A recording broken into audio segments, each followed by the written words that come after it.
Hello everyone! Welcome back to the Manalos. For today's video, samahan nyo kami sa isang lugar kung saan ang kalikasan, kasaysayan at espiritualidad ay nagsasanib. Sa malawak na gilid ng Monte Gargano sa rehiyon ng Puglia, Italia, matatagpuan ang kahangahangang Abbazia di Santa Maria di Bolzano, isang tagong hiyas na tinatawag na oasis ng kontemplasyon at tahanan ng mga eremita, monghe at peregrino sa maraming siglo. Ang Abbazia ay nakadungaw sa isang malawak na tanawin. Sa ibaba ang Golfo di Manfredonia, kumikislap sa liwanag ng araw sa paligid ng malalim na bangin at lambak na tila inukit ng kalikasan. Itinatag noong ika-6 na siglo sa panahon ni San Gregorio Magno. Ang unang komunidad dito ay simple, gawa sa mga natural na kuweba at bato, isang kanlungan para sa mga naghahanap ng buhay na malayo sa luwalhati at kapangyarihan.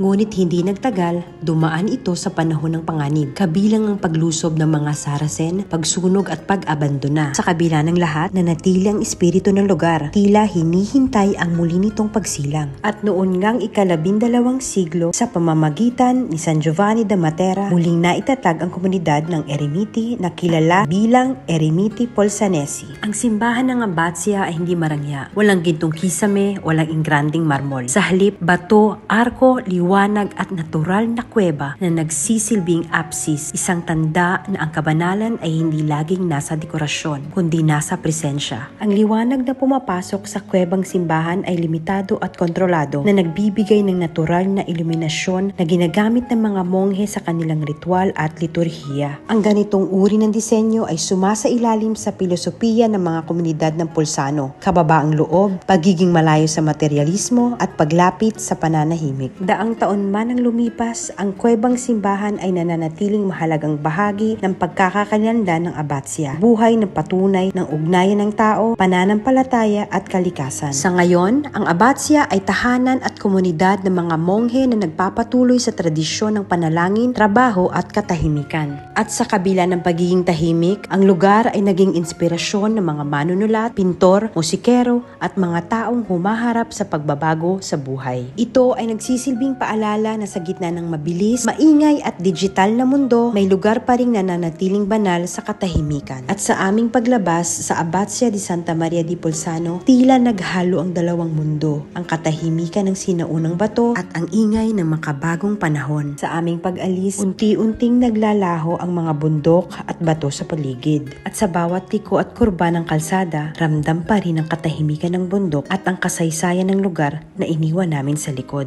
At bagamat ito ay simpleng kalsada, bawat ikot ng gulong ay parang paalala na ang pinakamagandang destinasyon ay ang oras kung saan kasama ang pamilya.